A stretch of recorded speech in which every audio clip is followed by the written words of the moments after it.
Hello friends, welcome back to my channel. मैं हूं अनु शर्मा। कैसे हो आप सभी? I hope all are good. तो फ्रेंड्स, आज हम जो हमारा टॉपिक है वो आज पटियाला सलवार बनाने का है, मतलब फुल हैवी सलवार आज हम बनाएंगे।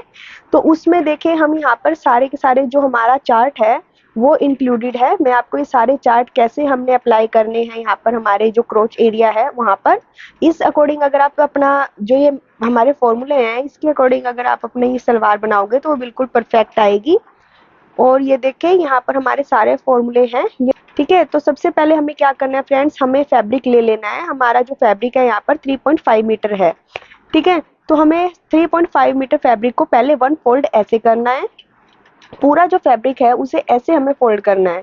ठीक है, फिर हमें वन टाइम और इसे फोल्ड करना है ऐसे, और इसको ऐसे फोल्ड करके बिछा देना है। ठीक है, बाद में मैं आपको इसको फैब्रिक पे भी अभी बताऊंगी थोड़ी देर बाद। अभी आप पहले एक बार इस पर देखें। ये अब हमने इसे ऐसे फोल्ड कर दिया है। फोल्ड करने के बाद हमें सबसे पहले इसकी लेंथ देखनी है। तो वो लेंथ हम कैसे देखेंगे? लेंथ का हमें मार्किंग करनी है। जितनी हमारी लेंथ होएगी, तो फ्रेंड्स हमें सबसे पहले यहाँ पर लेंथ की मार्किंग लगानी होती है। तो लेंथ की मार्किंग मैं यहाँ पर अभी ऐसे ही रफली लगा रही हूँ। बाद में मैं इसे अभी आपको इसका फॉर्मूला होता है वो आपको बताऊंगी। तो मैं आपको एक बार और बता देती हूँ। हमारा जो 3.5 मीटर फैब्रिक है उसे हमें 4 फोल्ड में फोल्ड करना है। ठीक है, फिर उसकी हमें लेंथ देखनी है। वो लेंथ पे हमें मार्किंग करनी है। जितनी हमारी लेंथ है वो हमें मतलब हमें बेल्ट माइनस करके उसकी मार्किंग करनी है। ठीक है, तो अब मैं आपको फॉर्मूला बताती हूँ कि हमें कैसे देखना है। यहाँ पर हम जो बेल्ट है वो 1.5 इंच की रखेंगे। तो हमारी जो रेडी लेंथ है वो 38 इंच है। 38 इंच में से हमें जो बेल्ट होती है वो माइनस करनी है। आप बेल्ट बड़ी भी ले सकते हो इसमें, या फिर कोई डिफरेंस नहीं आएगा। ठीक है, तो हमें क्या करना है, 38 इंच हमारी लेंथ है। तो 38 इंच में से हम माइनस 1.5 इंच, मतलब जितनी आपको बेल्ट रखनी है, मैंने यहाँ पर 1.5 इंच बेल्ट रखी है, वो हमें माइनस करनी है। तो हमारा आ जाएगा 36.5 इंच, और उसमें हमें 0.5 इंच प्लस कर देना है क्योंकि हमें मार्जिन का भी ऐड करना होता है। तो हम यहाँ पर 0.5 इंच मार्जिन का ऐड करेंगे। तो हमारी यहाँ पर बेल्ट को निकाल के जो रेडी लेंथ आई है वो फैब्रिक की, वो मैंने यहाँ पर 37 इंच ली है। ओके, तो अब मैं यहाँ पर ऐसे ही फैब्रिक पर करूंगी। जैसे मैंने आपको पेज पर बताया था वैसे ही मैंने यहाँ पर 4 फोल्ड में फैब्रिक को ऐसे बिछा दिया है। तो आप यहाँ पर जो मेरी सलवार है उसका लुक देख सकते हैं। जो पटियाला सलवार है, फुल हैवी पटियाला सलवार बनी है। ठीक है, तो देखिए, मैं यहाँ पर सबसे पहले जैसे मैंने आपको पेज पर बताया था वैसे ही मैं यहाँ पर फैब्रिक पर बता रही हूँ। सबसे पहले मैंने यहाँ पर 37 इंच लेंथ ली है। आप फॉर्मूला जो स्क्रीन है उस पर देख सकते हैं हमारी यहाँ पर 37 इंच कैसे आई है। जो अनफोल्ड साइड है वो मैंने अपनी तरफ कर रखी है, और जो ओपन वाली साइड है वो मैंने अपोजिट साइड कर रखी है, ताकि आपको अच्छे से समझ में आए। तो मैं यहाँ पर दूसरी साइड से भी 37 इंच को देख रही हूँ। 37 इंच ही दोनों साइड से आना चाहिए, क्योंकि हमारी फिर लेंथ ऊपर नीचे हो जाएगी। ये देखिए, मैंने यहाँ पर एग्जैक्ट 37 इंच पर मार्किंग कर दिया है। तो अब हमारा जो सेकंड पॉइंट है वो मोहरी का है। तो मोहरी आप अपने अकॉर्डिंग रख सकते हैं। मैंने यहाँ पर 6 इंच मोहरी रखी है। तो मैं यहाँ पर 6 इंच पर मार्किंग कर रही हूँ, और आपको मार्जिन का 1 से 1.5 इंच तक यहाँ पर मार्जिन आप छोड़ सकते हैं। तो आफ्टर 6 इंच मैंने यहाँ पर 1.5 इंच की जो मार्जिन है वो छोड़ दिया है। और अब हम यहाँ पर जो क्रोच एरिया फॉर्मूला है वो आपको स्क्रीन पर दिख रहा होगा। तो हमें यहाँ पर हिप, जितना हमारा हिप है उसको +4 करना है, माइनस बेल्ट प्लस मार्जिन हमें ऐड करना है। तो मेरा यहाँ पर जो क्रोच एरिया फॉर्मूला है वो 13.5 इंच आ जाएगा। तो हम यहाँ पर ऐसे बॉक्स बना देंगे 13.5 इंच पर। फिर हमें ऐसे हाफ करना है, बिल्कुल मिड जो हमारा क्रोच एरिया है, और उसका भी हमें हाफ करना है। ऐसे एक मार्किंग करनी है हाफ करके, और यहाँ पर जो हमारा क्रोच एरिया की राउंड है वो हम दे देंगे। तो यहाँ पर हमारा क्रोच एरिया जो राउंड है वो 3 इंच पर आया है। इसका मैं आपको फॉर्मूला जो स्क्रीन पर शो कर दूंगी। तो यहाँ पर मेरा क्रोच एरिया ड्रॉ हो गया है। तो फ्रेंड्स, जो सारे चार्ट हैं मैं अपनी कम्युनिटी पोस्ट पर अपलोड कर दूंगी, आप वहां से देख लीजिएगा। तो अब हमें क्या करना है, जो हमारी मोहरी है, मार्जिन वाला जो हमारा मार्क है और जो हमारा क्रोच एरिया वाला मार्क है, हमें उसे ऐसे आपस में मिला देना है। ये देखें, हमारी ऐसे मार्किंग बिल्कुल परफेक्ट आ जाएगी। और ये देखें, जो सी हमारी लाइन हमने 37 इंच की ड्रॉ करी हुई है, कपड़े की हमने हाफ नहीं करना है। हमने जो लाइन लगा रखी है, यहाँ पर मार्क कर रखा है, उसका हाफ करना है। ये देखें, ऐसे हम हाफ करेंगे। ये देखें, ऐसे हाफ करना है, मार्क करना है। अब जो ये वाला मार्क है, इस वाले मार्क को, जो हमारा मोहरी वाला मार्जिन वाला मार्क है, ये देखें, और उससे हमें मैच कर देना है। और अब हम यहाँ पर इसकी कटिंग करेंगे, आपको पता चल जाएगा हमने ऐसा क्यों किया है। ये देखें, इस पार्ट की हमें कटिंग कर देनी है जो हमने हाफ करके मार्क किया था। तो फ्रेंड्स, हमें सलवार हैवी बनानी है, इसलिए हमें जो ये वाला किनारी वाला पार्ट है और जो हमारी ऊपर किनारी है, वहां से किनारी से हमें किनारी मिलानी है। ये देखें, ऐसे हमें एग्जैक्ट आपका जहां से उठाओगे आप, वहां से ऐसे आपकी किनारी ऊपर की तरफ आ जाएगी। और यहाँ से हम जो हमारा हमने आसन ड्रॉ किया है, हम वहां से अगर आपको जो ये वाला मार्क है, पहले वाला आसन वाला और मोहरी मार्जिन वाला, उतनी अगर आपको थोड़ी सी चौड़ाई इसकी चाहिए तो आप उतने भी ले सकते हैं। और उस वाली जो हमारा फर्स्ट वाला हमने ड्रॉ किया है, हमारे क्रोच एरिया, उस पर भी आप कटिंग कर सकते हैं। बाकी हम यहाँ पर सारी कटिंग कर देंगे। कटिंग करने के बाद अब हमें जो हमारा इसकी विड्थ है वो हमें बढ़ानी है पटियाला सलवार की। तो हम जितना हमारा 13.5 इंच पर हमने मार्किंग करी थी, हम उतना ही फैब्रिक पर 13.5 इंच पर मार्किंग करेंगे ऐसे। और यहाँ पर हम एग्जैक्ट जैसे हमने हमारा जो फर्स्ट वाला हमने यहाँ पर क्रोच एरिया ड्रॉ किया था, वैसे ही हम यहाँ पर जो क्रोच एरिया है वो ड्रॉ कर देंगे उसी फैब्रिक पर। बाद में हम इसमें जॉइंट लगा देंगे, जो एक्स्ट्रा फैब्रिक है उसे हम कट कर देंगे। ये देखिए, अब मैं यहाँ पर 3 इंच अंदर जाके इस पर ड्रॉ कर रही हूँ। जो क्रोच एरिया का क्रॉस मार्क है वो हमने 3 इंच पे लिया है।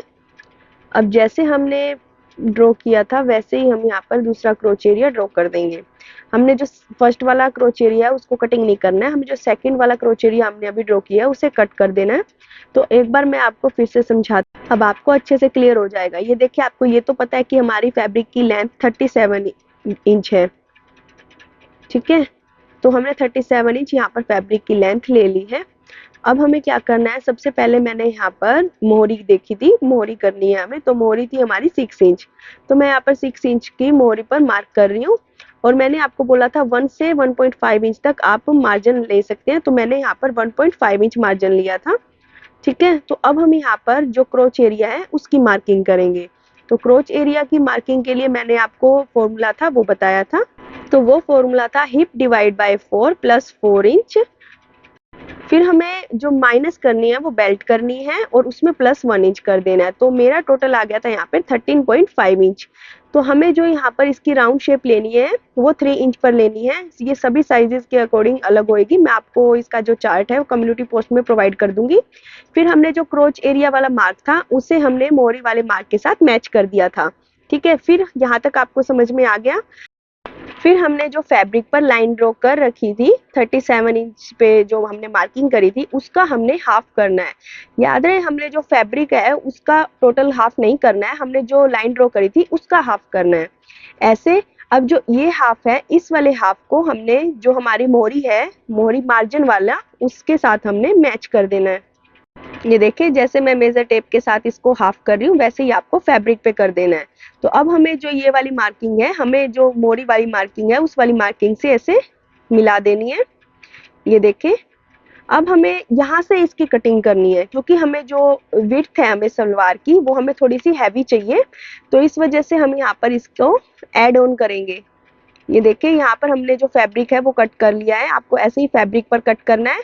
और जो किनारी वाली साइड है, ये देखिए मैंने कैसे इसे उठाया है और इसे कैसे रखा है। ये देखिए, ऐसे हमें रखना है और यहाँ पर इसे स्टिच कर देना है। आप इसमें स्टिच करके भी क्रोच पॉइंट ड्रॉ कर सकते हो और वैसे भी आप इसमें क्रोच पॉइंट ड्रॉ कर सकते हो। अगर आपको बाद में करना है आप बाद में करो, पहले करना हो आप पहले करो। मैं इसमें पहले ही क्रोच पॉइंट ड्रॉ कर रही हूँ, अगर आप बाद में करोगे तब भी इसमें कोई प्रॉब्लम नहीं आएगी। तो अब हम जो ये वाला क्रोच पॉइंट है जो हमने बाद में ड्रॉ किया था उसकी हम कटिंग कर देंगे। तो ये देखिए, हमारा जो क्रोच पॉइंट है वो कट हो गया है और इसी से हमारी जो सलवार है वो पूरी कटिंग हो गई है। अब हमें यहाँ पर बेल्ट की कटिंग करनी है। तो फ्रेंड्स, मेरा यहाँ पर बेल्ट का कपड़ा थोड़ा सा कम पड़ गया था, तो मैं इसमें यहाँ पर इसको जोड़ लगाऊंगी। तो मैंने यहाँ पर जो बेल्ट की विड्थ है वो मैंने 4 इंच ली है और जो मैंने यहाँ पर बेल्ट की लेंथ ली है वो 21.5 इंच ली है। वो मैंने यहाँ पे सिंगल साइड ली है। 21.5 में हम 21.5 हमें डबल साइड चाहिए, ऐसे हम टर्न करके इसको, मतलब हमें जब हम इसे टर्न करेंगे तो वो 21.5 इंच रहेगी, ठीक है। तो यहाँ पर हमारी सलवार की कटिंग हो गई है। अब हम यहाँ पर इसकी स्टिचिंग सीखेंगे। तो फ्रेंड्स अब हम यहाँ पर इसकी स्टिचिंग करेंगे। तो स्टिचिंग के लिए हमने यहाँ पर जो क्रोच पॉइंट हमने अलग कटिंग करे थे उसको हम यहाँ पर जो हमारी फैब्रिक है उस पर जॉइंट करेंगे। ये देखिए हमें ऐसे रखना है, हमने सीधे के ऊपर सीधा रखना है फैब्रिक को और अब इसकी यहाँ पर स्टिच करनी है। ऐसे ही हम जो हमारी 4 साइड हैं क्रोचे पॉइंट वाले वो हम सब सारे के सारे स्टिच कर देंगे और फिर इस पे बाहर की तरफ धार स्टिच भी लगा देंगे ताकि ये पक्का हो जाए। तो जो धार स्टिच है वो भी हमें 4 के 4 पैनल्स पर लगा देनी है। अब हमें यहाँ पर जो हम सारा कंप्लीट कर लेंगे, देखिए मैंने यहाँ पर जो 4 के 4 पैनल्स है वहां पर क्रोच एरिया को जॉइंट कर दिया है। अब ये देखिए अगर आपको वहां पर समझ में नहीं आया होगा मैं आपको एक बार और समझा देती हूँ। ये पेज मैंने लिया हुआ है और उसको मैंने सलवार कट करी है वैसे ही मैंने यहाँ पर इसे कट कर दिया है। तो अब हमें क्या करना है, हमें जो हमने कटिंग करे थे यहाँ पर हमारे क्रोच एरिया, ये देखिए ये हमारा सीधा पार्ट है जहाँ पर मैं पेन का मार्क कर रही हूँ वो हमारा सीधा पार्ट है, हम लगा कर चलेंगे। और यहाँ पर जो हमारा क्रोच एरिया है क्रोच एरिया पर भी मैंने यहाँ पर मार्क कर दिया है क्योंकि ये सीधे उससे मैंने मार्क किया है। अब हमने सीधे के ऊपर सीधा रखना है और क्रोच एरिया को ऐसे जॉइंट करना है। ऐसे ही हमें फैब्रिक पर जॉइंट करना है। क्योंकि वहां पर अच्छे से नहीं शो हो रहा था इसलिए मैंने यहाँ पर पेज का यूज किया है। देखिए ऐसे ही हमें यहाँ पर जो चारों के चारों हमारे क्रोच एरिया है उनको जॉइंट करना है। ये देखिए मैंने दोनों क्रोच एरिया को सीधे के ऊपर सीधा रख के फिर जॉइंट करा है। ऐसे ही हम यहाँ पर 4 के 4 को जॉइंट कर देंगे। अब देखिए धार स्टिच क्या होती है, इसे ऐसे ओपन करके यहाँ पर हम ऊपर की तरफ स्टिच लगा देंगे, इसे धार स्टिच कहते हैं। इससे जो हमारे क्रोच एरिया है या हम कोई भी स्टिचिंग करते हैं वो हमारी पक्की हो जाती है, वो स्टिचेस ओपन आसानी से नहीं होती है तो इसलिए हम यहाँ पर धार स्टिच लगाते हैं। ऐसे ही मैं यहाँ पर जो थर्ड वाला क्रोच एरिया है उसको जॉइंट करूंगी। आपको मैं एक एक करके इसलिए बता रही हूँ ताकि आपको अच्छे से समझ में आ जाए। आई होप आपको ये समझ में आ जाए। और ऐसे ही मैंने यहाँ पर 4 के 4 क्रोच एरिया को जॉइंट कर दिया है। इस पर भी हम धार स्टिच लगाएंगे। ये देखिए ऐसे हमें ओपन करना है और इस पर धार स्टिच लगा देनी है। ऐसे हमें मेन फैब्रिक पर भी करना है। ये बस मैं आपको एक बार एग्जैक्ट दिखा रही हूँ। ये देखिए हमारे सारे के सारे जो क्रोच एरिया है उस पर हमने धार स्टिच कर दिया है। अब हमें एक फैब्रिक को, हमारे 2 फैब्रिक हैं ये, एक फैब्रिक को ऐसे उठा के हाफ करके कट लगाना है बीच में। ऐसे ही हम दूसरे फैब्रिक पर भी लगा देंगे। ये देखिए ऐसे हमने लगाना है और जो हमारा फ्रंट साइड है उस पर हमें एक बार मार्क कर देना है कि ये हमारा फ्रंट एरिया है। ये देखिए यहाँ पर मैं फ्रंट लिख देती हूँ और यहाँ पर भी मैं फ्रंट लिख देती हूँ क्योंकि हमारी जो प्लेट्स है वो फ्रंट की तरफ आएंगी सारी। हमें यहाँ पर पहले फ्रंट की साइड 2 इंच पर एक मार्क करूंगी। ऐसे ही हमें फैब्रिक पर करना है और हमें बाद में हाफ इंच के गैप पर सारी जो हमारी बॉटम है उस पर मार्किंग कर देनी है क्योंकि हम इसे जो हाफ इंच का गैप है इसी के अकॉर्डिंग हम यहाँ पर प्लेट्स लेंगे। देखिए यहाँ पर भी मैं पहले फ्रंट साइड 2 इंच का पहले एक मार्क कर रही हूँ और फिर मैं हाफ इंच के गैप पर मार्क कर रही हूँ। ठीक है, ये देखिए यहाँ पर हमने सारी मार्किंग कर दी है। तो अब हमें क्या करना है, सबसे पहले हमें क्रोच एरिया को जॉइंट नहीं करना है, पहले हमें यहाँ पर जो हमारी प्लेट्स हैं वो बनानी है। देखिए सारी प्लेट्स हमें पीछे की तरफ से थोड़ा सा गैप छोड़ देना है, मतलब 4 से 5 इंच तक का, फिर वहां से हमें प्लेट्स लेते हुए जानी है। सारी प्लेट्स हम अपनी जो हमारी बेल्ट है उसके अकॉर्डिंग जॉइंट कर देंगे। यहाँ जो हमारी सारी प्लेट्स हैं वो हमारी फ्रंट पार्ट में 21.5 इंच पर और बैक पार्ट में भी 21.5 इंच पर आनी चाहिए। टोटल हमारा 43 बेल्ट होगी। तो अब मैं यहाँ पर आपको फैब्रिक पर बताती हूँ। ऐसे हमें मिड कर लेना है और मिड के बाद मैंने आपको जैसे बताया था फ्रंट में हमें 2 इंच पर एक मार्किंग करनी है। ये देखें यहाँ पर मैं पहले 2 इंच पर एक मार्किंग करूंगी, ताकि ये हम मार्किंग इसलिए कर रहे हैं ताकि हम एडजस्ट अच्छे से कर सके। अगर हम मार्किंग नहीं करेंगे तो प्लेट्स जो हमारी है वो ऊपर नीचे आ जाती है जिससे हमारी फिनिशिंग अच्छे से नहीं आएगी। अब मैं यहाँ पर हाफ इंच के गैप पर सभी जो हमारे दोनों पैनल हैं उस पर हम अच्छे से मार्क लगाते जाएंगे। एग्जैक्ट हमें हाफ इंच पर ही मार्क लगाते जाना है। और देखें यहाँ से मैं ये जो हाफ कट है, हमने हाफ कट लिया था, वहां से भी मैं हाफ इंच पर मार्किंग कर रही हूँ। ये हमें जो हमारे दोनों पैनल हैं दोनों में हाफ इंच पर 2 इंच पर पहले फ्रंट पार्ट पर मार्किंग करके बाद में हम हाफ इंच पर मार्किंग करेंगे। 2 इंच छोड़ के हमें हाफ इंच पर मार्किंग करनी है फ्रंट साइड से। तो अब हमें क्या करना है, तो देखिए फ्रेंड्स अब मैं यहाँ पर प्लेट सेट करूंगी। ये आपको कट दिख रहा है जो हमने दोनों पैनल्स के बीच में लगाया था। इसको अगर हम डिवाइड करेंगे, जैसे हमारे 2 पैनल्स थे हमने बीच में कट लगाया तो हमारे 4 बन गए। तो हमें अब इसको 4 में डिवाइड करना होगा। 41 हमारा हिप था, उसमें हमने 2 इंच प्लस किया, तो उससे हमें 4 से डिवाइड किया, तो हमारा वन साइड इस कट से हमारे इस साइड, लेफ्ट साइड और राइट साइड 10.75 इंच पर हमें जो प्लेट्स हैं वो एडजस्ट करनी है। मतलब हमारा फ्रंट साइड में 10.75 राइट और लेफ्ट साइड दोनों साइड एडजस्ट आना चाहिए। ऐसे ही मैं यहाँ पर अच्छे से इनको एडजस्ट करूंगी 10.75 के अंदर। आपको भी इस फॉर्मूले के अकॉर्डिंग ही यहाँ पर जितना आपका नंबर आए आप उस अकॉर्डिंग ही यहाँ पर प्लेट्स लें। मेरा जैसे यहाँ पर 10.75 है, किसी का यहाँ पर 10 इंच भी आ सकता है, किसी का 9 भी आ सकता है, तो आपको उसी में ही जो प्लेट्स हैं वो एडजस्ट करनी है, तभी आपकी जो बेल्ट है वो परफेक्ट आएगी। क्योंकि हमने बेल्ट जो एक साइड की काटी थी वो हमने 21.5 इंच के करीब काटी थी, तो हमने उसी को 4 पार्ट में डिवाइड किया है। ये देखिए इजिली यहाँ पर प्लेट्स एडजस्ट हो रही हैं और हाफ इंच का डायरेक्ट जो गैप है वो आ रहा है।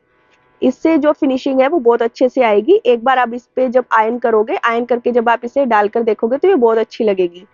और ये पटियाला सलवार फ्रेंड्स सच में बहुत अच्छी लगती है, मुझे तो ये पर्सनली बहुत अच्छी लगी है। अब हमें क्या करना है, यहाँ पर हम जो हमारा सेकंड वाला पार्ट है, बैक वाला पार्ट, उस पे भी ऐसे ही प्लेट्स लगानी है। ये देखें कम से कम मेरा यहाँ पर 1.5 इंच का गैप आ रहा है, बीच में जो हमारे हाफ इंच के गैप करे हैं ना, वो मेरे अंदर की तरफ 3 से 4 जा रहे हैं, जो हमने हाफ इंच। ये देखें मैं काउंट कर करके लगा रही हूँ, देखें 1 2 3 4 4 हमारे अंदर की तरफ जा रहे हैं और एग्जैक्ट हमारी जो सेम गैप है वो आएगा, जिससे जो हमारी जो सलवार की फिनिशिंग है वो अच्छे से दिखेगी। ऐसे अगर हम प्लेट्स लगाएंगे तो वो बिल्कुल परफेक्ट आएगी। अब ये प्लेट्स लगाने के बाद एक बार मैं आपको दिखा देती हूँ। ये देखिए यहाँ पर मैं सारी प्लेट्स मैंने लगा दी है और मैंने यहाँ पर बैक साइड से 4 से 5 इंच छोड़ दिया है, वो हमने दोनों साइड से छोड़ना है। जो दोनों हमारे पैनल से वो हमें दोनों साइड से 4 से 5 इंच बैक साइड से छोड़ना है। अब हमें क्या करना है, अब हम यहाँ पर दोनों जो हमने मार्क किया था फ्रंट पार्ट को, वहां पर हम इसे ऐसे जॉइंट करेंगे। याद रहे हमें जो बैक पार्ट वाला हमारा क्रोच एरिया उसको जॉइंट नहीं करना है, हम यहाँ पर सिर्फ फ्रंट पार्ट के क्रोच एरिया को जॉइंट करेंगे।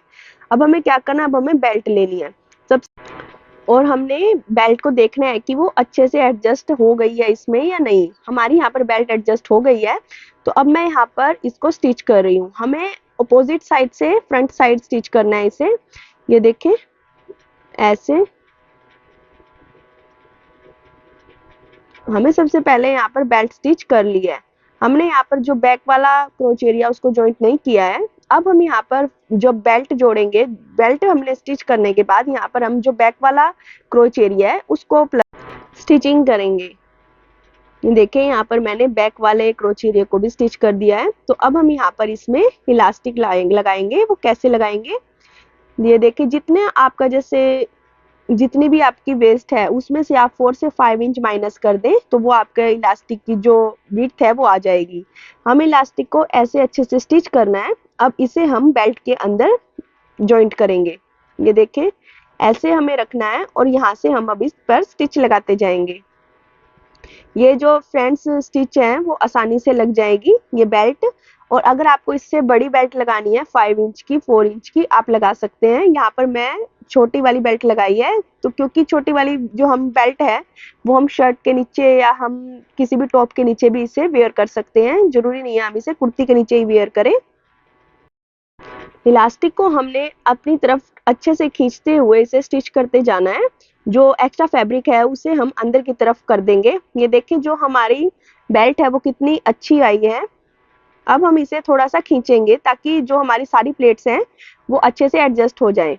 ये देख अब मैं यहाँ पर इसकी मोहरी बनाऊंगी। पटियाला सलवार में जो छोटी विड्थ है पैटर्न की वो हम लेंगे, वो ज्यादा अच्छी लगेगी। तो मैंने यहाँ पर डबल कपड़ा लिया है और उसके अंदर मैंने यहाँ पर पैटर्न को स्टिच कर दिया है। ये देखिए ऐसे हम जो दोनों पैटर्न है उसको स्टिच कर देंगे। ये देखें ऐसे मैंने यहाँ पर दोनों पैटर्न को स्टिच कर दिया है। अब हमें यहाँ पर सीधे साइड से जो हमारा बॉटम का सीधा साइड है उस पर हमें ऐसे इसे रखेंगे और स्टिचिंग लगा देंगे। ये हमें बिल्कुल ही फिनिशिंग के साथ लगानी है, क्योंकि जो फ्रेंड्स मेन इंपॉर्टेंट टॉपिक होता है हमारे पटियाला सलवार में, एक तो प्लेट्स और एक जो हमारी मोहरी होती है वो होती है, तो वो फिनिशिंग के साथ हमारी फिनिश होनी चाहिए। तो अब मैं यहाँ पर ऊपर की तरफ इसे धार स्टिच लगाऊंगी। एक्स्ट्रा फैब्रिक हमें कट करके धार स्टिच लगानी है। अब हम इसे टैटर्न को ऐसे टर्न करेंगे। अब यहाँ पर ऊपर की तरफ एक स्टिच लगाएंगे। ये देखिए अच्छे से हम इसे एडजस्ट करेंगे। आप इस पर आयरन भी लगा सकते हैं ताकि ये फिनिशिंग के साथ फिनिश होए। ये देखिए ऐसे हमें स्टिच लगाते जाना है। अब हम यहाँ पर कपड़े को अच्छे से एडजस्ट करेंगे और ऊपर की तरफ भी ऐसे स्टिच लगाएंगे। ये देखिए दूसरी साइड से भी मैंने यहाँ पर स्टिच लगा दिए। और देखिए फ्रेंड्स मेरे जो दोनों मोरी हैं वो कितनी ब्यूटीफुल बनी है, और इसकी वीडियो मैं आपको अलग से बना दूंगी। तो अब हमें क्या करना है, इनको स्टिच करना है।